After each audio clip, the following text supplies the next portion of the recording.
What is Star Wars all about?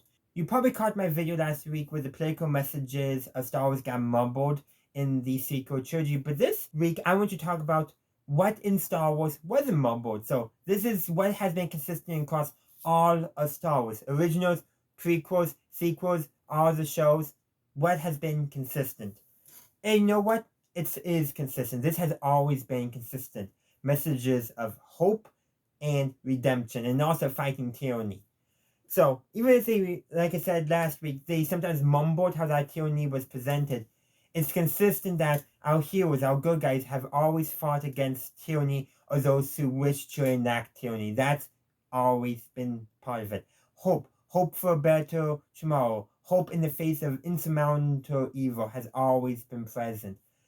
I did thought it was kind of cheesy that at the end of Rogue One they had Leia say hope with what the Death Star plans were, but it was hope. No matter how cheesy that line was, how I think it wasn't properly needed, or more likely, I don't think we needed to see her face. Just her saying hope would have been sufficient. But the thing is that that's true. The Death Star plans were hope for the rebels that they could strike a significant blow against the Empire. And then this is definitely part more of the mystical aspect of Star Wars, but redemption. Anakin redeemed himself. Now, some people may disagree how he redeemed himself. Most people know he redeemed himself because he fulfilled the prophecy. No, he redeemed himself because he saved his son. He decided he was going to do the right thing in the end. And he was forgiven. That's redemption. You not just doing the right thing, but admitting that you made those mistakes. Kylo Ren, again, he made mistakes and he realized he did, and he strived to make things right. He, in at least in the eyes of the Force, redeemed himself. Now, most people in real life, a simple "I'm sorry" is not enough. But the point is, redemption has always been a thing in Star Wars. No, Padme on her deathbed said there's still good in Anakin. Luke also saw that good in Anakin as well. It was just repressed so much. There's so much to talk about, but hope and redemption and fighting against tyranny are the consistent things in Star Wars. There's no other things. Those are the three things that are in nearly every single Star Wars show. Even The Acolyte, which is probably one of the most morally gray Star Wars shows out there, still has those messages. The Jedi are opposed to the Sith. It's just their own hubris gets in their way. There's still hope. Hope that, when Osha finds out that her twin is still alive, there's hope that they can reconnect. When May finds out that Osha's still alive, there's hope in her that she can leave Camille behind. There's hope. That's still in the Acolyte. Star Wars Skeleton Crew has this great where Jod's complaining about the state of the galaxy, saying that it's a sea of darkness with only small bits of light, much like the night sky. And he's suppressed his own little bit of light inside of himself, but I think he's also proud of the kids of being that light at the same time. The kids were that light in the darkness for at Aten, and the New Republic came in being additional lights in that darkness. Qui-Gon Jinn said he aligns with the light not because of power or anything, but because it is light, because it is good. And that's always been a part of Star Wars as well. Good is good for the sake of being good. Now, sometimes things will get complicated morally and all that because reality is that way in real life. But what is right, what is good, what is hopeful is always that, no matter what. Those people in the darkness and seas of despair in Star Wars are always there doing the right thing. In Skeleton Crew, they had plenty of examples.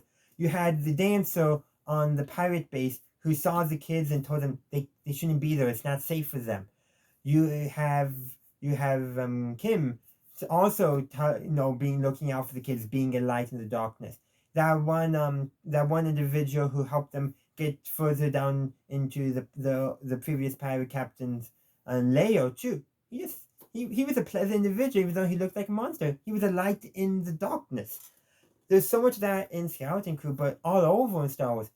Ezra's message in I believe it was actually season 1 of Star Wars Rebels. I'll get to there my 10U rewatch of it eventually. I'm only a couple of weeks out, I believe. Was also a message of hope for the galaxy. Mon Mothma no, basically declaring the Rebel Alliance. Same thing. Somebody taking a stand and saying no farther. Marva basically waking up Felix to what the Empire is doing, and then the Empire showing it right afterwards and confirming what Marva said sparked Felix to rise up. Andor himself, Cassian, in the prison on Arcana 5. It was him. He was the one who who decided they had to do something to deal with their imprisonment, again, their unjust imprisonment. He figured out how they were being guarded and all that, and he inspired them. Him and Meshi as well, who we later see in Rogue One. I just love that one character. We didn't need to be Meshi, but and it shows a bond forming there. It was just so great. But that's besides the point, though. Andor was that speck in the dark. Or more actually, he was the dog speck in the light of the prison because of how it was filmed.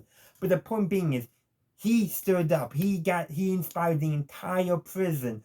At least he re-inspired Kino Lori and his cell block to do something. And then he got Kino Lori to then inspire the rest of the prison as well. It was just so great. Star Wars. That is Star Wars. Hope in the face of evil. Fighting against tyranny however possible. Standing up for what is good and right. That is what Star Wars is about. And redemption too. I bet Kino Lori, he thought he was beyond redemption. But he wasn't. He did what he had to do to protect the people under his care. That's part of the reason why I think he agreed. He was responsible for protecting the inmates who were confined with him. He felt responsibility to them, and he kept that responsibility to the very end. He could not swim. That's a heartbreaking line. Like, Andor inspired him to basically help free everyone, even though himself won't be free by the action. He sacrificed himself. That's another big thing. Sacrificing yourself to save others. Rey did that, and then Ben sacrificed himself to save Rey. By the way, Ben did what Anakin could never. He sacrificed himself. Anakin could have saved Padme from death. He just had to sacrifice himself, his own life essence, to save Padme. And I guarantee you, if Padme had not died at the end of Revenge of the Sith, she would have been standing herself firm against Emperor Palpatine's tyranny. She would have done it. Mon Mothma did that as well. And Bail, he did it more sneakily, but he did it as well. They all did it. We can go on and on about those specks in the dark. We can even talk about the one arc in Star Wars: The Clone Wars where Anakin, Ahsoka, and Obi-Wan land on Felucia, and them with a bunch of bounty hunters have been hired to protect a small farming community, inspire hope in the farming community that they could fight off the pirates next time the pirates showed up, and they did. That's a bit of Seven Samurai going on as well too, but that's still hope.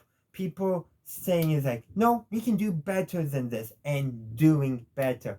I mentioned this in my last week's video too, but Leia standing firm against the rising of the First Order is what led to Palpatine's final defeat. She stood her ground, being a light in the dark. The Resistance was always a light in the dark in the sequel trilogy. That's what Star Wars has always been about, and what I hope it continues to be about. Every show, every book, you can find that in some form. In the High Republic publishing line, one of the Jedi's mottos is for light and life. That's literally Star Wars, light and life. We can expand it more, but I just did in this video. So, do you agree with me on what Star Wars is about broadly? What makes Star Wars Star Wars? Let me know in the comment section down below. And is there anything that you think missed, or do you have a different interpretation than me? I would love to hear from you. Thank you for watching my video. I do hope you enjoyed it. If you did, please be sure to give this video a like and share. Also, consider subscribing to my channel to stay up to date on all my latest videos. In the meantime, thank you for watching, and as always, have a good day, a good night, wherever you are. May the Force be with you always.